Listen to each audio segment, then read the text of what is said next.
குருவே சரணம். குருவின் திருவடியே சரணம். எவரை மறவேனும் குருவை மறவேன், எவரானை மறவேனும் குருவானை மறவேன். குருவே சரணம். குருவின் திருவடியே சரணம். குரு இல்லா வித்தை பால், குரு தொட்டு காட்டாத வித்தை சுட்டு போட்டாலும் வராதே. தெய்வத்தை பகைத்து கொண்டால் கூட குரு காப்பாற்றி விடுவார். ஆனால் குருவை பகைத்து கொண்டால் தெய்வத்தால் கூட நம்மை காப்பாற்ற முடியாது. எந்த ஒரு காரியமாக இருந்தாலும் சரி, குருவின் ஆதரவும் குருவின் ஆசியும் நமக்கு கண்டிப்பாக வேண்டும்.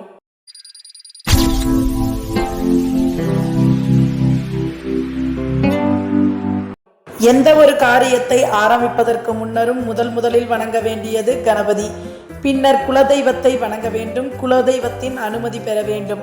அதற்கடுத்தாற்போல் குருவின் அனுமதி மிக முக்கியமான ஒன்று. நமக்கு வழிகாட்டுதலும் சரி, நமக்கு பாதுகாப்பும் சரி குருதான். அகஸ்தியர் மெசடோமியாவை சேர்ந்தவர். இவர் சுமேரியன் மற்றும் அக்கத்தியன் கலந்தவர். அக்கத்தியனாக தமிழ்நாட்டிற்கு வந்த இவர் அக்கத்தியன் என்னும் சுமேரிய மொழி இலக்கணத்தின் அடிப்படையில் தமிழ் இலக்கணத்தை எழுதி கொடுத்தார். பஞ்சஸ்ரீயில் 5 மகா யாகங்களை செய்துள்ளார். பின்னர் பொதிகை வழியாக சென்று அனந்த சயனத்தில் சமாதி நிலை அடைந்துள்ளார். இவரது ஜீவ சமாதி திருவனந்தபுரத்தில் அமைந்துள்ள அனந்த பத்மநாப சுவாமி திருக்கோவிலில் அமைந்துள்ளது. அகஸ்திய பெருமானின் மந்திரத்தை முதலில் பௌர்ணமி அன்றுதான் ஆரம்பிக்க வேண்டும்.